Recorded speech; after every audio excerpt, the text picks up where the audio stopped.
ഞങ്ങൾ അയൽവാസികളും ബന്ധുക്കളുമാണ്. എനിക്ക് കുട്ടിക്കാലം തൊട്ട് അദ്ദേഹത്തെ അറിയാം.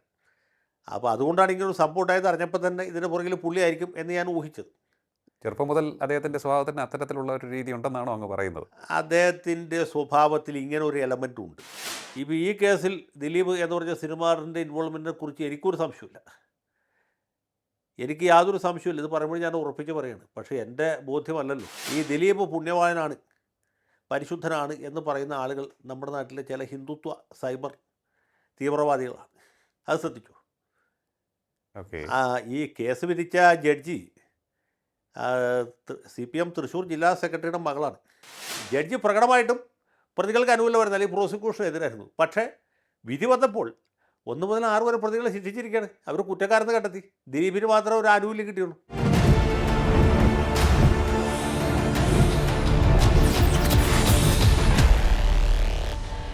നമസ്കാരം. ടോക്കിംഗ് പോയിന്റിലേക്ക് സ്വാഗതം. നടി ആക്രമിക്കപ്പെട്ട കേസിൽ നടൻ ദിലീപിനെ കുറ്റമുക്തനാക്കിയ കോടതി നടപടികളിൽ ഇപ്പോഴും ചർച്ച തുടരുകയാണ്. ചിലരൊക്കെ തന്നെ ഇതിൽ പ്രതിഷേധം രേഖപ്പെടുത്തി ചില സംഘടനകളൊക്കെ തന്നെ രംഗത്ത് വന്നിട്ടും ഉണ്ട്. ഇപ്പോഴും ഈ വിഷയത്തിൽ ഇരയ്ക്കൊപ്പം എന്ന വാദം ഉയർത്തി മുന്നോട്ട് വരുന്നവരും ഉണ്ട്. ഇതൊക്കെ നൽകുന്ന സൂചന എന്താണ്? കോടതി വിധിയിൽ അവർക്കൊന്നും തന്നെ വിശ്വാസം ഇല്ലേ?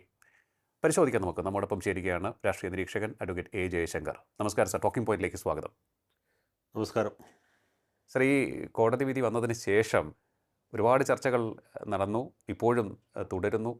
എന്താണ് ഇക്കാര്യത്തിൽ അങ്ങയുടെ അഭിപ്രായം? ഈ കേസിൻ്റെ വിധിയുമായി ബന്ധപ്പെട്ടും ഒപ്പം അത് എന്നെ തുടർന്ന് നടക്കുന്ന ചർച്ചകളെ സംബന്ധിച്ചുമൊക്കെ. അല്ല, എന്നെ സംബന്ധിച്ചിടത്തോളം പറഞ്ഞാൽ ഈ വിധിയുമായി ബന്ധപ്പെട്ട് മാത്രമല്ല, ഈ സംഭവം ഉണ്ടായത് മുതൽക്ക് ഇതിൻ്റെ നാളുവഴികളിൽ എൻ്റേതായ ഇടപെടൽ ഉണ്ടായിട്ടുണ്ട്. ഈ സംഭവം നടന്ന സമയത്ത് തന്നെ ഇതിൻ്റെ പുറകിൽ ഇന്ന ആളുകളായിരിക്കും എന്ന് ഞാൻ ഏതാണ്ട് ഊഹിച്ചിരുന്നു. പിന്നീട് ഈ പൾസർ സൂനി അടക്കമുള്ള ആളുകളെ അറസ്റ്റ് ചെയ്യുകയും അന്വേഷണം വഴിമുട്ടി നിൽക്കുകയും ചെയ്ത സമയത്ത് ഈ കേസ് പുറത്തുവിട്ടിരുന്നതിൽ ഏറ്റവും പ്രധാനപ്പെട്ട പങ്കുവഹിച്ച ആൾ എന്ന് പറയുന്നത് നമ്മുടെ യശശരീരനായ തൃക്കാക്കര MLA ശ്രീ PT തോമസ് ആയിരുന്നു.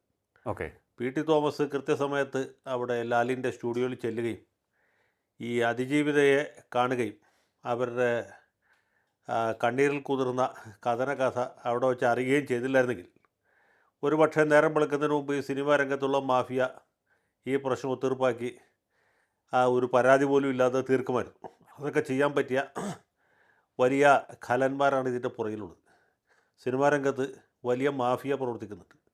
ആ മാഫിയ പ്രവർത്തനത്തിൻ്റെ കാണപ്പെട്ട ഒരറ്റമാണ് നമ്മുടെ പൾസർ സൂനി എന്ന് പറയുന്ന ആൾ.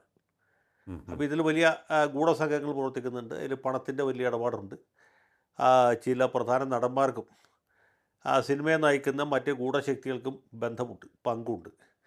ഇക്കാര്യം മനസ്സിലായിക്കൊണ്ട് PT തോമസാണ് ഈ വിഷയം ഇടപെട്ടത്. അദ്ദേഹം അപ്പോൾ തന്നെ ഇത് സിറ്റി പോലീസ് കമ്മീഷണറായിരുന്ന ദിനേശിൻ്റെ ശ്രദ്ധയിൽപ്പെടുത്തി. IG ആയിരുന്ന വിജയനെ വിളിച്ചു പറഞ്ഞു.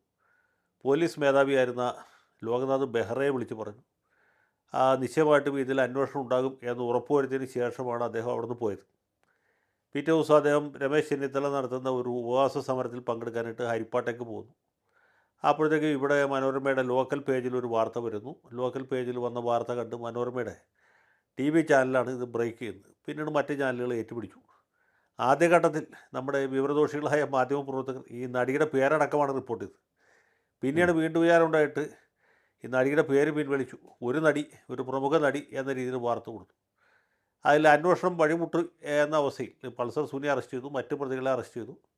അന്വേഷണം അവിടെ കൊണ്ട് അവസാനിക്കും എന്ന ഒരു ധാരണ വന്ന ഘട്ടത്തിൽ മാത്രമല്ല, നമ്മുടെ മുഖ്യമന്ത്രി പിണറായി വിജയൻ ഇത് ഇനിയും പ്രതികളുണ്ട്, അല്ലെങ്കിൽ ഇതിൻ്റെ പുറകിൽ കൊട്ടേഷനുണ്ട് എന്നുള്ളത് വെറും ഭാവന മാത്രമാണ് എന്നൊരു കുത്തുവാക്കൂടി പറഞ്ഞ സമയത്താണ് PT തോമസ് എറണാകുളത്ത് ഗാന്ധി പ്രതിമയുടെ മുമ്പിൽ സത്യാഗ്രഹം നടത്തിയത്. അദ്ദേഹത്തിൻ്റെ 24 മണിക്കൂർ ഉപവാസ സമരം ഉദ്ഘാടനം ചെയ്ത അന്നത്തെ KPCC പ്രസിഡന്റ് VM സുധീരനാണ്. അന്ന് തന്നെ ഈ ഉപവാസ സമരം മുടക്കാനായിട്ട് എറണാകുളത്ത് 2 കോൺഗ്രസ് MLAമാർ, 2 യുവ MLAമാർ അവരാൽ കഴിയുന്ന വിധത്തിലൊക്കെ ശ്രമിച്ചു നോക്കിയതാണ്. കാരണം അവർക്കൊക്കെ ഇതിൻ്റെ അകത്ത് പല നിക്ഷിപ്ത താല്പര്യങ്ങളും ഉണ്ടായി, ഇപ്പോഴും ഉണ്ട്. ഏതായാലും ഉപവാസം VM സുധീരൻ തന്നെ ഒന്ന് ഉദ്ഘാടനം ചെയ്തു. ആ ഉപവാസ സമരത്തിൽ പങ്കെടുത്ത അദ്ദേഹത്തിന് ഐക്യദാർഢ്യം പ്രകടിപ്പിച്ച ഒരാളാണ് ഞാൻ പറഞ്ഞു, രാഷ്ട്രീയമായിട്ട് ഞങ്ങൾക്ക് തമ്മിൽ പല അഭിപ്രായ വ്യത്യാസങ്ങളുണ്ടെങ്കിലും ഒരു ശരിയായ കാര്യത്തിന് വേണ്ടി നിലകൊള്ളുന്ന ആളുടെ ഒപ്പമാണ് ഞാൻ എല്ലായ്പ്പോഴും നിൽക്കുന്നത്. അതിനൊന്നും രാഷ്ട്രീയം നോക്കേണ്ട ആവശ്യമില്ല. പി ടി തോമസ് എന്നെ സംബന്ധിച്ചിടത്തോളം ഒരു ജ്യേഷ്ഠ സഹോദരനെ പോലെയാണ്. അദ്ദേഹം ഈ ഉയർത്തിയ വിഷയത്തിൽ ഇടപെടാനായിട്ട് എനിക്ക് യാതൊരു മടിയില്ല എന്ന് പറഞ്ഞ ആളാണ്. പിന്നീട് ഇതുമായി ബന്ധപ്പെട്ട ടെലിവിഷൻ ചർച്ചകളിലൊക്കെ പങ്കെടുത്ത ആളാണ്. ഓക്കെ. അപ്പോൾ ഇതിൻ്റെ കിടപ്പുവശത്തെക്കുറിച്ച് വ്യക്തമായ ഒരു ധാരണ എനിക്ക് അന്ന് തന്നെ ഉണ്ട്. പിന്നെയാണ് കുറ്റപത്രം കൊടുക്കുന്നു, വിചാരണ നടക്കുന്നു. വിചാരണയുടെ ആദ്യഘട്ടത്തിൽ തന്നെ മൊഴി കൊടുത്ത ഒരാളാണ് പി ടി തോമസ്. അപ്പോൾ അദ്ദേഹം ആ സമയത്ത് എന്നെ വിളിക്കുന്നുണ്ട്. അന്ന് കോവിഡ് സമയമാണ്. അദ്ദേഹം പറഞ്ഞു, ഈ വിചാരണ ശരിയായ ദിശയിലല്ല പോകുന്നത്. അവിടുത്തെ ന്യായാധിപ പ്രകടമായും പക്ഷപാതിത്വം പുലർത്തുന്ന രീതിയിൽ പെരുമാറുന്നതായിട്ട് എനിക്ക് തോന്നി. ഞാൻ അന്വേഷിച്ചപ്പോൾ മറ്റ് സാക്ഷികളുടെയും അനുഭവം ഒട്ടും തന്നെ വ്യത്യസ്തമല്ല എന്നാണ് മനസ്സിലാക്കാൻ കഴിഞ്ഞത്. മാത്രവുമല്ല, സ്പെഷ്യൽ പബ്ലിക് പ്രോസിക്യൂട്ടർ രാജിയുടെ വക്കീലാണ്. എന്നിട്ട് പി ടി തോമസ് എന്നോട് ഒരു കാര്യം പറഞ്ഞു, ആ പ്രോസിക്യൂട്ടറായിട്ട് സംസാരിക്കണം, അയാളുടെ രാജിവെച്ച് പോകരുത് എന്ന് ഞാൻ പറഞ്ഞിട്ടുണ്ട്. ജയശങ്കർ കൂടി ഒന്ന് പറയണം എന്ന് പറയും. അപ്പോൾ ഞാൻ അദ്ദേഹത്തെ വിളിച്ചു. എനിക്ക് നേരത്തെ പരിചയമുള്ള ആളാണ്. ഓക്കെ. അപ്പോൾ അദ്ദേഹത്തിൻ്റെ ദുരനുഭവങ്ങളൊക്കെ എന്നോട് പങ്കുവച്ചു. രാജി വെക്കുന്നതിൻ്റെ വക്കീലാണ്. ഏതായാലും ഈ കോടതി മാറ്റാൻ വേണ്ടിയിട്ട് കേരള ഗവൺമെൻറ് ഒരു പെറ്റീഷൻ ഹൈക്കോടതിയിൽ കൊടുക്കുന്നുണ്ട്, അതിജീവിതയും കൊടുക്കുന്നുണ്ട് എന്ന് പറഞ്ഞു. ഓക്കെ.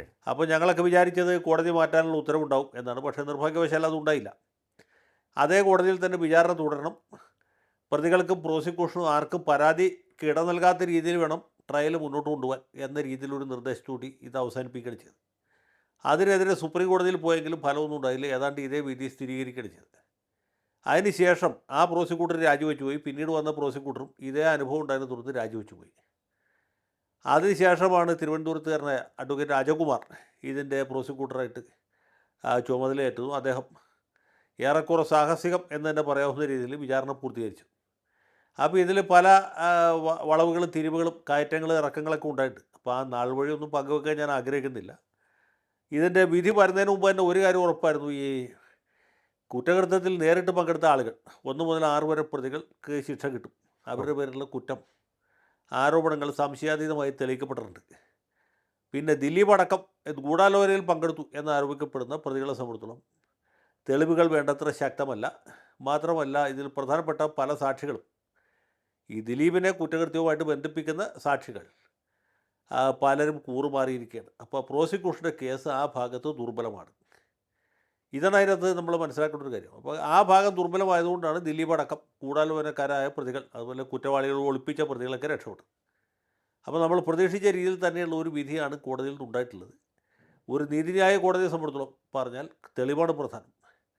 ഇപ്പോൾ ഈ കേസിൽ ദിലീപ് എന്ന് പറഞ്ഞ സിനിമാറിൻ്റെ ഇൻവോൾവ്മെൻറ്റിനെ കുറിച്ച് എനിക്കൊരു സംശയമില്ല. എനിക്ക് യാതൊരു സംശയമില്ല. ഇത് പറയുമ്പോൾ ഞാൻ ഉറപ്പിച്ച് പറയുകയാണ്. പക്ഷേ എൻ്റെ ബോധ്യമല്ലല്ലോ. ഒരു കോടതിയെ സംബന്ധിച്ചിടത്തോളം തെളിവുകളാണ് ആവശ്യം.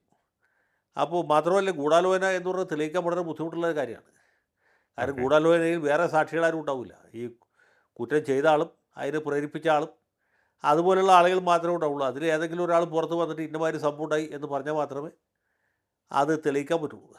മാത്രമല്ല, ഗൂഢാലോചനയിൽ പങ്കെടുത്ത ഒരാൾ വന്ന് മാപ്പുസാക്ഷിയായി മൊഴി കൊടുത്താലും ആ മാപ്പുസാക്ഷിയുടെ മൊഴി പോലും കോടതി ഒരു നുള്ളു ഉപ്പും കൂടി കൂട്ടിയിട്ട് വിഴുകുകയുള്ളൂ.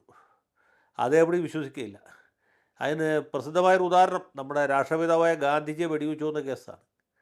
ഗാന്ധി കൊലക്കേസിൽ ഇതുപോലെ ഗൂഢാലോചന തെളിയിക്കാൻ വേണ്ടി പ്രോസിക്യൂഷൻ ഉപജീവിച്ചത് ആ സന്ദർഭത്തിൽ ഈ ഹിന്ദു മഹാസഭയുടെ ഓഫീസിൽ ചെന്ന് സവർക്കറുടെ അനുഗ്രഹ ആശീസ്സുകൾ വാങ്ങി ഡൽഹിക്ക് പുറപ്പെടുന്ന പ്രധാന പ്രതികൾ, അതായത് നാഥുറാം ഗോഡ്സെ അതുപോലെ നാരായൺ ആപ്തെ, ഇവർ രണ്ടുപേരെയും സാവർക്കർ ആശീർവദിച്ച് പറഞ്ഞയക്കുന്നുണ്ട്. വിജയ് ഭവ, നിങ്ങൾ ഇത് വിജയിച്ചു വരൂ എന്ന് പറഞ്ഞാണ് വിടുന്നത്. അതിന് ഒരു സാക്ഷി ഉണ്ടായിരുന്നുള്ളൂ. അത് ദിഗംബർ ബാഡ്ജെ എന്ന് പറഞ്ഞ അന്നത്തെ ഈ സവർക്കറുടെ ഒരു ആശ്രിതനാണ്, അവിടുത്തെ ഒരു അന്തേവാസിയാണ്. അപ്പോൾ അദ്ദേഹം മാപ്പസാക്ഷിയായി. അദ്ദേഹം ഈ കാര്യം കോടതിയിൽ പറഞ്ഞു. പക്ഷേ ഈ മാപ്പസാക്ഷിയുടെ മാത്രം മൊഴിയുടെ അടിസ്ഥാനത്തിൽ പ്രതിയെ ശിക്ഷിക്കാൻ പറ്റുകയില്ല. അതിന് സ്വതന്ത്രമായ മറ്റ് തെളിവുകൾ കൂടി വേണം. ഇൻഡിപെൻഡൻറ്റ് കൊറോബറേഷൻ എന്ന് പറയും. അതില്ലാത്തതുകൊണ്ട് സവർക്കർ വെറുതെ വിടുകയാണ് ചെയ്തത്, നമ്മൾ ബി ഡി സവർക്കർ. ഓക്കെ. അപ്പോൾ അങ്ങനെയാണ് ആ കേസിൽ, മഹാത്മാഗാന്ധിയെ കൊന്ന കേസിൽ പോലും തെളിവിൻ്റെ മാനദണ്ഡം അതാണ്. ഏത് കേസിലും ഇപ്പോൾ ഇവിടെ അതുപോലും ഇല്ല. അപ്പോൾ ആ രീതിയിലുള്ള തെളിവുകൾ ഈ കേസിൽ താരതമ്യേന കുറവായിരുന്നു. ഉള്ള തെളിവുകൾ തന്നെ ദുർബലമായിരുന്നു. അതൊരു കോടതിക്ക് വിശ്വസനീയമായി തോന്നിയില്ല എന്നുള്ളതാണ് ഇവിടെ കാണുന്നത്.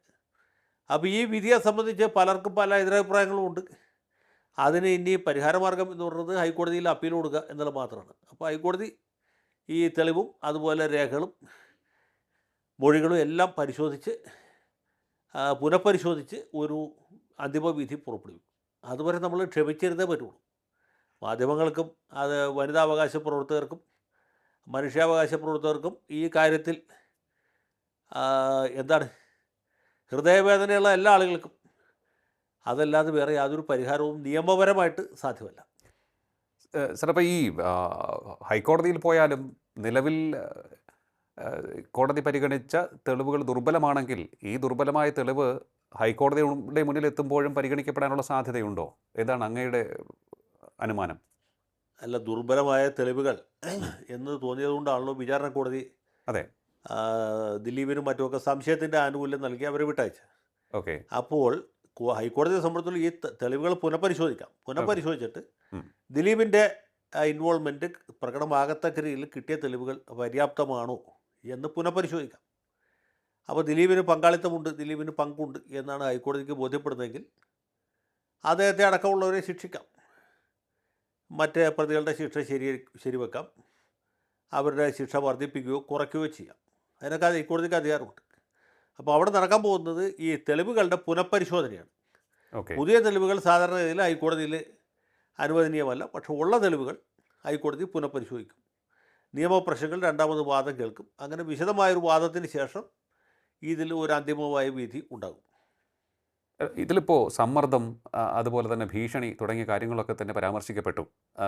അങ്ങ് തന്നെ പലരുടെയും അനുഭവങ്ങൾ കേട്ടിട്ടുമുണ്ട് നേരിട്ട്.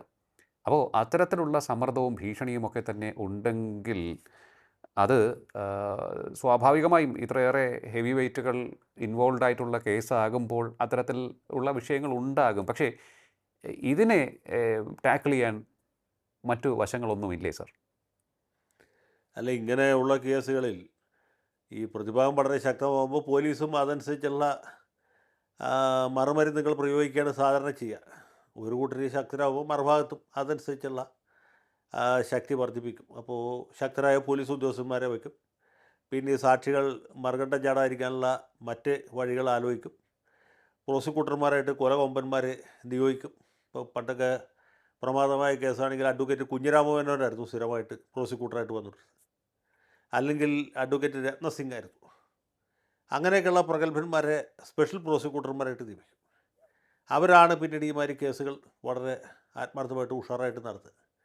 ഇപ്പോൾ സമീപകാലത്ത് തന്നെ തിരുവനന്തപുരം, കൊല്ലം ജില്ലകളിലൊക്കെ ഉണ്ടായ പല പ്രമാദമായ കേസുകളിലും അഡ്വക്കേറ്റ് നമ്മുടെ പുത്തൂർ മോഹൻരാജിനെ പ്രോസിക്യൂട്ടറായിട്ട് നിയമിക്കുകയുണ്ടായി. അദ്ദേഹം നേരത്തെ കല്ലുവാതുക്കൽ വിഷമദ്യ കേസ് മുതൽക്ക് ഉണ്ടായിരുന്ന ആളാണ്. പിന്നീട് നമ്മുടെ ഒരു നവവധുവിനെ പാമ്പിനെ കൊണ്ട് കടിപ്പിച്ചു പോകുന്ന കേസുണ്ടായിരുന്നില്ലേ കൊല്ലത്ത്, ആ കേസിൽ അദ്ദേഹമായിരുന്നു. കോട്ടയത്ത് ആ കേസിൽ അദ്ദേഹമായിരുന്നു. അതൊന്നും തെളിയിക്കാൻ എളുപ്പമുള്ള കേസല്ല. പാമ്പിനെ കൊണ്ട് കടിപ്പിച്ചു കൊല്ലിക്കലും പാമ്പ് കടിച്ച് മരിക്കലും തമ്മിൽ എങ്ങനെ ഡിഫറൻഷ്യേറ്റ് ചെയ്യാൻ പറ്റുക? ഒന്ന് ആലോചിച്ച് നോക്കി. ശരിയാണ്. അത് ഒട്ടും എളുപ്പമല്ല. കാരണം ഒരു സ്ത്രീയെ പാമ്പ് കടിക്കുന്നു, മരിച്ചത് പാമ്പ് കടിയേറ്റാണ്, ദേഹത്ത് വേറെ യാതൊരു പരിക്കുമില്ല, ബലപ്രയോഗത്തിൻ്റെ യാതൊരു ലക്ഷണവുമില്ല. അത് കൊലപാതകമായിട്ടെന്ന് എങ്ങനെ കണ്ടെത്താൻ കഴിയും? അത് കണ്ടെത്തിയാൽ പോരല്ലോ, അതെങ്ങനെ കോടതിയിൽ തെളിയിക്കാൻ കഴിയും? ഒരു ചോദ്യമല്ലേ.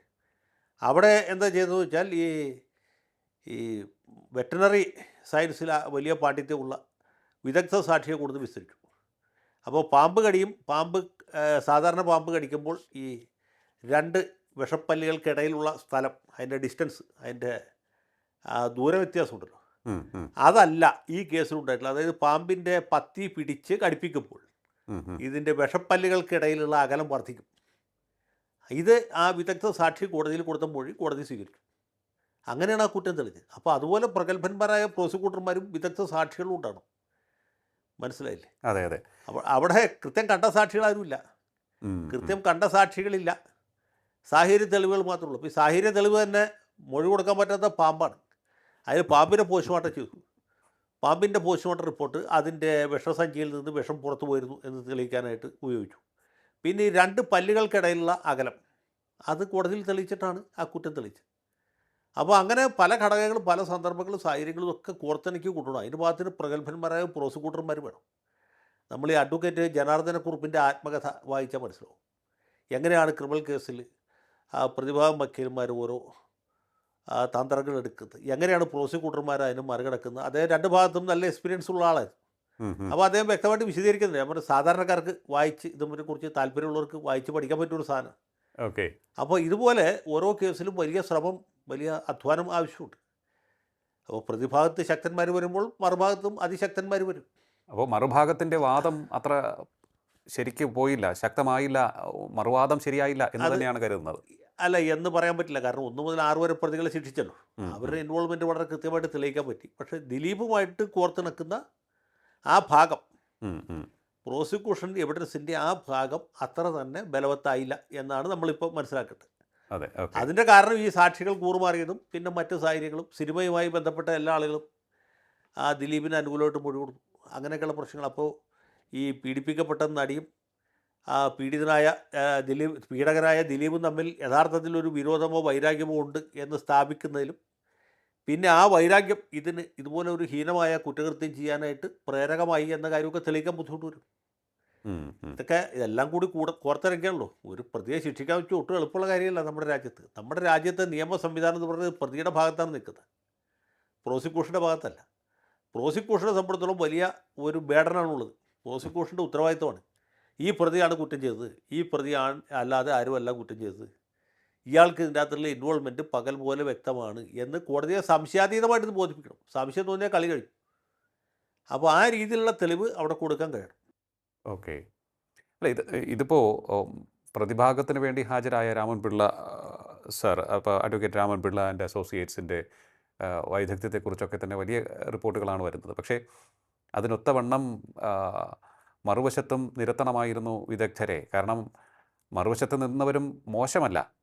ഈ അതിജീവിതയ്ക്ക് വേണ്ടി വാദിച്ചവർ, അതിജീവിതയ്ക്ക് വേണ്ടി ശബ്ദമുയർത്തിയവർ, അവർക്കൊക്കെ തന്നെ ശക്തമായ രീതിയിൽ ഈ കേസിൽ ഇടപെടാൻ സാധിച്ചിട്ടുണ്ട്. പക്ഷേ ഞാൻ ഒരിക്കൽ കൂടി ചോദിക്കുകയാണ്, ഈ കോടതിയിലെ വാദപ്രതിവാദങ്ങൾ എന്ന് പറയുന്നത് അതിൽ അറിവ് പ്രധാനമാണ്, ഒപ്പം തന്നെ ബുദ്ധികൂർമ്മത, തന്ത്രം മെനയാനുള്ള കഴിവ്, ഈ പഴുതടച്ചുള്ള വാദങ്ങൾ എങ്ങനെ രക്ഷിച്ചുകൊണ്ട് പോകണം, നിയമത്തിൻ്റെ പഴുതിലൂടെ തൻ്റെ കക്ഷി എങ്ങനെ രക്ഷിച്ചുകൊണ്ട് പോകണം എന്നുള്ള അറിവ്, ഇതിനൊക്കെ തന്നെ തടയിടുവാൻ തക്ക വൈദഗ്ധ്യമുണ്ടാകണം.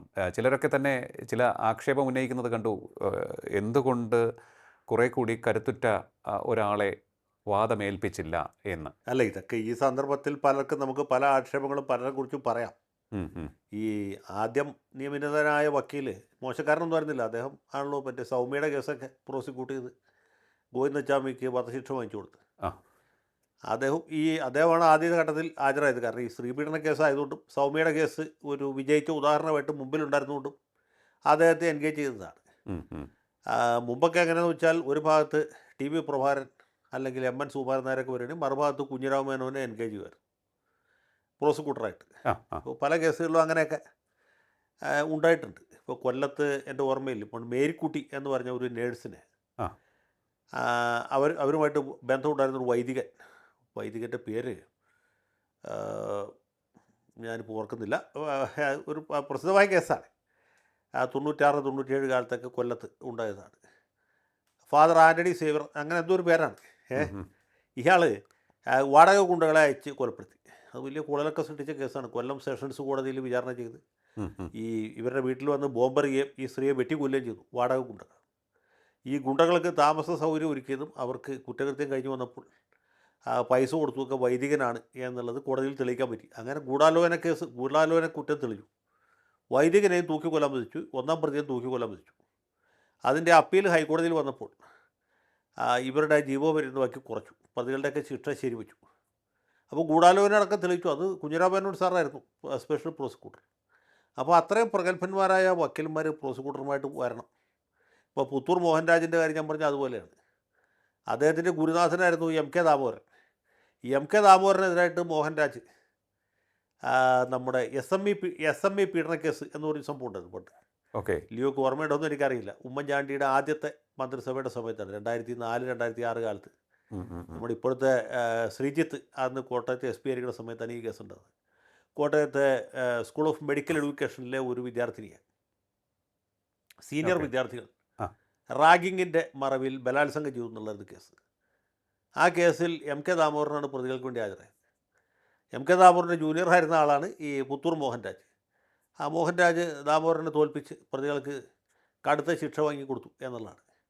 അപ്പോൾ അങ്ങനെയൊക്കെ ചെയ്യാൻ കഴിവുള്ള വക്കീൽമാരെ വേണ്ട.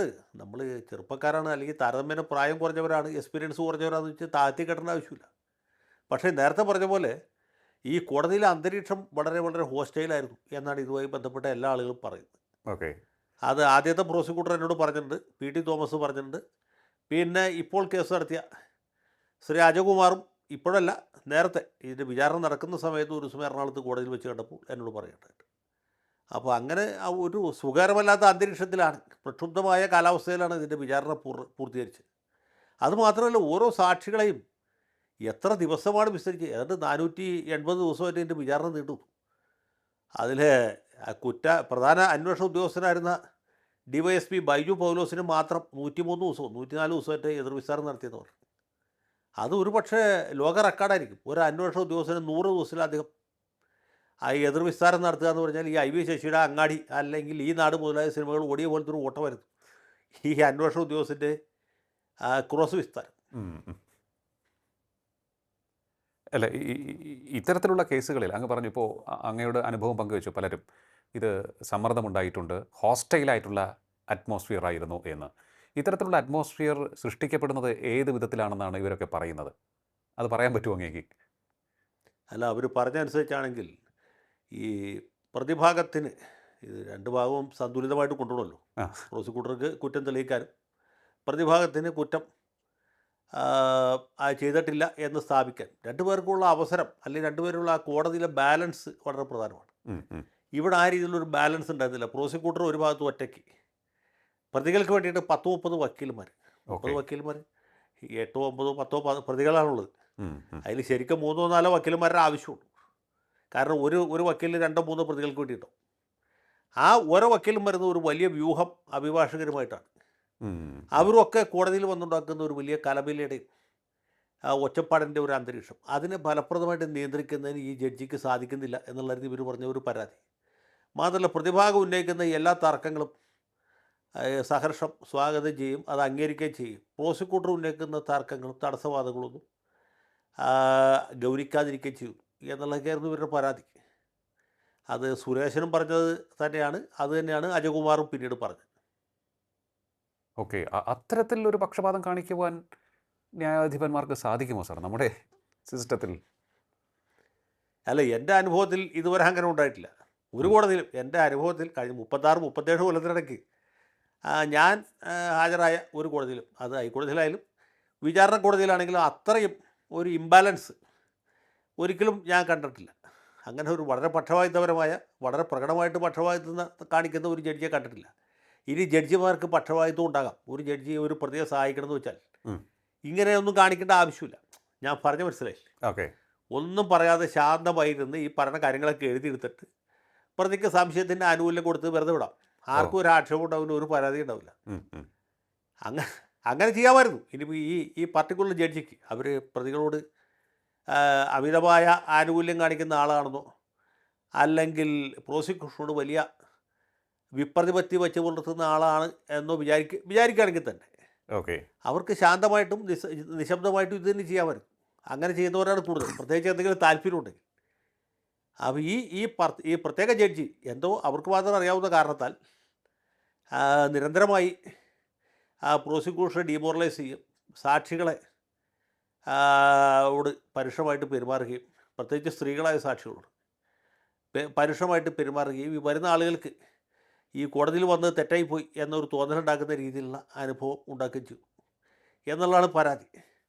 ആ പരാതി വിചാരണ തുടങ്ങിയ അന്ന് മുതൽക്ക് വിചാരണ തീർന്ന അന്ന് വരെയും ഇപ്പോഴും നിലനിൽക്കുന്നു എന്നുള്ളതാണ് ഈ കേസിനെ സംബന്ധിച്ചിടത്തോളം വിവാദ വിഷയമാക്കി തീർത്തിട്ടുള്ള ഒരു സംഭവം. അപ്പോൾ എന്തുകൊണ്ട് അങ്ങനെ ഒരു സാഹചര്യം ഉണ്ടായി എന്നുള്ളതാണ് നമുക്ക് മനസ്സിലാകുന്നത്. ഇനി പ്രതിയെ സഹായിക്കാൻ വേണ്ടി, എന്നാൽ പ്രതികളെ ശരിക്കും സഹായിച്ചിട്ടുണ്ടോ ഒന്ന് ആലോചിച്ച് നോക്കൂ. ഈ പറഞ്ഞ രീതിയിലുള്ള ഒച്ചപ്പാടും ബഹളമായിരുന്നെങ്കിൽ 1 മുതൽ 6 വരെ പ്രതികളെ ശിക്ഷിക്കാൻ പാടില്ലായിരുന്നു. ഓക്കെ, ഇല്ലേ? പ്രതികളോടുള്ള യഥാർത്ഥമായ അനുതാപം ജഡ്ജിക്കിട്ട് സഹാനുഭൂതി ഉണ്ടെന്ന് വിചാരിക്കും. അതെ.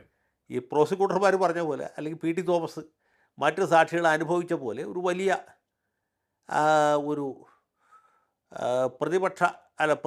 പ്രതിഭാഗ അനുകൂല സാഹചര്യമാണ് ആ കോടതിയിൽ ഉണ്ടായിരുന്നത് എന്ന് സമ്മതിച്ചാൽ തന്നെയും ആ രീതിയിലുള്ള ആനുകൂല്യം വിധിയിൽ കാണുന്നില്ല. ഓക്കെ. ഞാൻ പറഞ്ഞത് ലിയോക്ക് ഞാൻ പറഞ്ഞ് മനസ്സിലായില്ലേ? മനസ്സിലായി, മനസ്സിലായി. ജഡ്ജി പ്രകടമായിട്ടും പ്രതികൾക്ക് അനുകൂലം വരുന്ന അല്ലെങ്കിൽ പ്രോസിക്യൂഷന് എതിരായിരുന്നു. പക്ഷേ വിധി വന്നപ്പോൾ 1 മുതൽ 6 വരെ പ്രതികളെ ശിക്ഷിച്ചിരിക്കുകയാണ്. അവർ കുറ്റക്കാരെന്ന് കണ്ടെത്തി. ദിലീപിന് മാത്രമേ ഒരു ആനുകൂല്യം കിട്ടിയുള്ളൂ. ഓക്കെ. സാർ, അപ്പോൾ ഈ പലരും ഉന്നയിക്കുന്ന ഒരു സംശയമുണ്ട്, ഇത് ആർക്ക് വേണ്ടി ഇവർ ഇത് ചെയ്തു? ഇപ്പോൾ ഗൂഢാലോചന തെളിയിക്കാൻ സാധിച്ചില്ല. അങ്ങനെയാണെങ്കിൽ കോടതിക്ക് ന്യായമായും ഈ ഒരു വിഷയത്തിൽ ആ ഒരു കാര്യത്തിലേക്ക് കൂടി അന്വേഷണം നടക്കേണ്ടതല്ലേ? അതായത് ഈ പൾസർ സുനിയും കൂട്ടരും തികച്ചും ക്രിമിനൽ പശ്ചാത്തലമുള്ളവരാണ് എന്നുണ്ടെങ്കിൽ അവരാർക്ക് വേണ്ടി ഇത് ചെയ്തു? നടി അങ്ങനെ ഗുണ്ടകളുടെ ആക്രമണത്തിന് ഇരയാകാൻ എന്ത് കാരണം? ഇത് അന്വേഷണ വിധേയമാകേണ്ടതല്ലേ? അതെ, അത് അന്വേഷണ വിധേയമാകേണ്ടതാണെങ്കിലും കോടതി ആ ഭാഗം അന്വേഷിക്കേണ്ട ആവശ്യമില്ല. കോടതിയുടെ മുമ്പിലുള്ള തെളിവുകൾ വച്ചിട്ട് അതെ, ഈ കുറ്റകൃത്യത്തിൽ നേരിട്ട് പങ്കെടുത്തതായിട്ട് ആരോപിക്കപ്പെടുന്ന പ്രതികൾ ആ കുറ്റം ചെയ്തിട്ടുണ്ടോ എന്ന് നോക്കുക. ഇനി ഇവർ മറ്റാരുടെയെങ്കിലും താല്പര്യപ്രകാരമാണോ, ഇപ്പോൾ ദിലീപിൻ്റെ അല്ല വേറെ ആരുടെയെങ്കിലും ആണോ എന്ന കാര്യം കോടതി അന്വേഷിക്കേണ്ട ആവശ്യമില്ല. കോടതി ആ കൂട്ടിൽ നിൽക്കുന്ന പ്രതികളുടെ കാര്യം മാത്രം നോക്കിയാൽ മതി. അപ്പോൾ 1 മുതൽ 6 വരെ പ്രതികൾ ആരുടെയോ താല്പര്യപ്രകാരം ഇത് ചെയ്തു. അത് ആരാണ് എന്നുള്ളത് വ്യക്തമല്ല. അത് ദിലീപ് ആയിരിക്കാം, അല്ലെങ്കിൽ മറ്റാരെങ്കിലും ആയിരിക്കാം.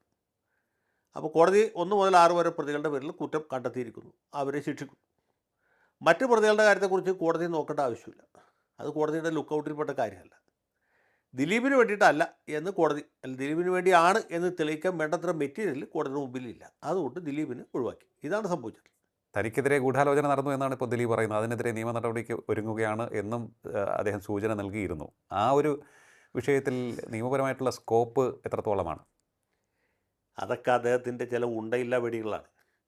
അദ്ദേഹത്തെ സംബന്ധിച്ചിടത്തോളം പുള്ളി ഒരു പരിശുദ്ധ പുണ്യവാളനാണ് എന്ന് സ്ഥാപിക്കാനുള്ളൊരു ശ്രമം പുള്ളിയും പുള്ളിയുടെ ചില സൈബർ ഗുണ്ടകൾ ചേർന്ന് കുറേ കാലമായിട്ട് നടത്തുന്നുണ്ട്. ഇപ്പോൾ തുടങ്ങിയതല്ല, ഒരുപാട് കാലമായിട്ടുണ്ട്. മാത്രമല്ല പുള്ളിയുടെ ആരോപണത്തിന് ഒരു സാമുദായിക സ്വഭാവം കൂടിയുണ്ട്. ഇപ്പോൾ ഈ കഴിഞ്ഞ ദിവസങ്ങളിലൊക്കെ ഇതുമായി ബന്ധപ്പെട്ട് വന്നുള്ള പ്രതികരണങ്ങൾ ശ്രദ്ധിച്ച ഒരു കാര്യം മനസ്സിലാവും. ഈ ദിലീപ് പുണ്യവാളനാണ്, പരിശുദ്ധനാണ് എന്ന് പറയുന്ന ആളുകൾ നമ്മുടെ നാട്ടിലെ ചില ഹിന്ദുത്വ സൈബർ തീവ്രവാദികളാണ്. അത് ശ്രദ്ധിച്ചു. ഈ കേസ് വിധിച്ച ജഡ്ജി CPM തൃശ്ശൂർ ജില്ലാ സെക്രട്ടറിയുടെ മകളാണ്. ഇപ്പോഴത്തെ സെക്രട്ടറിയിൽ തൊട്ട് മുമ്പത്തെ സെക്രട്ടറി. ഓക്കെ. അപ്പോൾ എന്നിട്ട് പോലും എന്തുകൊണ്ടാണ് നമ്മുടെ നാട്ടിലെ BJPക്കാർക്ക് അല്ലെങ്കിൽ RSS ചിന്താഗതിക്കാരായ ആളുകൾക്ക്, സൈബർ ഗുണ്ടകൾക്ക് ഈ ജഡ്ജിയുടെ നിഷ്പക്ഷതയെക്കുറിച്ച് യാതൊരു സംശയമില്ലാത്തത്, അല്ലെങ്കിൽ ദിലീപിൻ്റെ നിഷ്കളങ്കതയെക്കുറിച്ച് ഇത്രയും നിർബന്ധം എന്ന് ചോദിച്ചാൽ, ദിലീപ് ഒരു കാലത്തും RSSകാരനും BJPക്കാരനും വരുന്നില്ല. എൻ്റെ അറിവിലും ഓർമ്മയിലും പുള്ളി കോൺഗ്രസ്സുകാരനാണ്. ഞങ്ങൾ അയൽവാസികളാണ്. അത് ലിയോക്കറിയോ? ഓക്കെ, ഞാൻ കേട്ടിട്ടുണ്ട്. ഞങ്ങൾ അയൽവാസികളും ബന്ധുക്കളുമാണ്. എനിക്ക് കുട്ടിക്കാലത്ത് തൊട്ട് അദ്ദേഹത്തെ അറിയാം. അപ്പോൾ അതുകൊണ്ടാണ് ഇങ്ങനൊരു സംഭവം ഉണ്ടായത് അറിഞ്ഞപ്പോൾ തന്നെ ഇതിന് പുറകിൽ പുള്ളിയായിരിക്കും എന്ന് ഞാൻ ഊഹിച്ചത്. ചെറുപ്പം മുതൽ അദ്ദേഹത്തിൻ്റെ സ്വഭാവത്തിന് അത്തരത്തിലുള്ള ഒരു രീതി ഉണ്ടെന്നാണോ അങ്ങ് പറയുന്നത്? അദ്ദേഹത്തിൻ്റെ സ്വഭാവത്തിൽ ഇങ്ങനെ ഒരു എലമെൻറ്റും ഉണ്ട്. അത് പിന്നെ അത് കൂടുതൽ പ്രകടമായി എന്നുള്ളതാണ് എൻ്റെ അനുഭവം. അപ്പോൾ അതുകൊണ്ട് കോടതിയുടെ വിധി എന്ത് തന്നെയാണെങ്കിലും എനിക്ക് എൻ്റേതായ ഒരു നിഗമനം അന്ന് തന്നെ ഉണ്ട്. പിന്നീട് പുറത്തു വന്ന തെളിവുകളും അതിനെ സാധൂകരിക്കുന്ന രീതിയിലായിരുന്നു. ഞാൻ അതുകൊണ്ട് പറഞ്ഞതല്ല. പക്ഷേ കോടതിയെ സംബന്ധിച്ചിടത്തോളം തെളിവാണ് പ്രധാനം. അതെ. അപ്പോൾ തെളിവിൻ്റെ അഭാവത്തിൽ അദ്ദേഹത്തെ വെറുതെ വിട്ടു. എനിക്കിപ്പോൾ അതിൽ പരാതി ഒന്നും പറഞ്ഞിട്ട് കാര്യമില്ല. അത് നമ്മൾ പരാതിപ്പെട്ടാൽ കാര്യമില്ല. പല കേസുകളിലും ഇങ്ങനെ സംഭവിക്കാറുണ്ടല്ലോ. കുറ്റം ചെയ്തവർ, നേരിട്ട് പങ്കെടുത്തവർ ശിക്ഷിക്കപ്പെടുകയും കുറ്റത്തിന് ഇന്ധനവും മറ്റെല്ലാ സൗകര്യങ്ങളും ചെയ്ത ആളുകൾ രക്ഷപ്പെട്ടു പോയി ചെയ്യും. മിക്കവാറും കേസിലും അങ്ങനെ സംഭവിക്കാറ്. ഏത് കേസിലും. അപ്പോൾ അത് ഈ കേസിന് സംഭവിച്ചു എന്ന് മാത്രം വിചാരിച്ചാൽ മതി. അതിൽ കവിഞ്ഞ പ്രാധാന്യം അതിന് കൊടുക്കേണ്ടതില്ല. പക്ഷേ ഈ കേസിലെ പ്രതികളും അതുപോലെ ഇരയാക്കപ്പെട്ട ആളുകളൊക്കെ പൊതുസമൂഹത്തിൽ അറിയപ്പെടുന്നവരായതുകൊണ്ട് ഇത്ര വലിയ വാർത്താ പ്രാധാന്യം കിട്ടിയത്. ശരിയാണ്. എന്തായാലും ഈ കേസ് കേരളത്തിൽ 8 വർഷമായി നിലനിന്ന ഒരു കേസിലാണ് ഇപ്പോൾ താൽക്കാലിക വിരാമം എന്ന് വേണമെങ്കിൽ നമുക്കിപ്പോൾ പറയാം. കാരണം ഇത് മേൽക്കോടതിയിലേക്ക് പോകുമെന്ന് ഉറപ്പായിട്ടുണ്ട്. തെളിവുകളുടെ അഭാവത്തിൽ നടൻ ദിലീപിനെ കുറ്റമുക്തനാക്കി.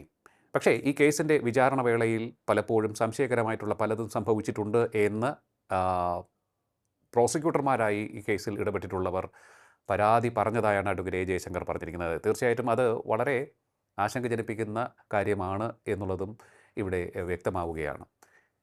പക്ഷേ കോടതിക്ക് മുന്നിൽ തെളിവാണ് പ്രധാനം. തെളിവ് പരിഗണിച്ചുകൊണ്ട് കോടതി തീർപ്പ് കൽപ്പിക്കുന്നു ഓരോ കേസിലും. ഇനി ഈ കേസുമായി ബന്ധപ്പെട്ട് ഏതെങ്കിലും തരത്തിലുള്ള വാദപ്രതിവാദങ്ങളിലേക്കൊക്കെ തന്നെ കടക്കുമോ? അതുപോലെ തന്നെ കുറ്റവിമുക്തരാക്കപ്പെട്ടവർക്ക് ഇനി ഏതെങ്കിലും തരത്തിലുള്ള ശിക്ഷാ നടപടിയിലേക്ക് പോകാൻ ഉള്ള ഇടയുണ്ടാകുമോ എന്നൊക്കെ കാലം തെളിയിക്കേണ്ട കാര്യമാണ്. വളരെയധികം നന്ദി സർ, ഇത്ര സമയം ടോക്കിംഗ് പോയിന്റുമായി സംസാരിച്ചത്. ടോക്കിംഗ് പോയിന്റ് ഈ അധ്യായം ഇവിടെ പൂർണ്ണമാകുന്നു. ഇനി അടുത്ത എപ്പിസോഡിൽ കാണാം നമുക്ക്. നമസ്കാരം.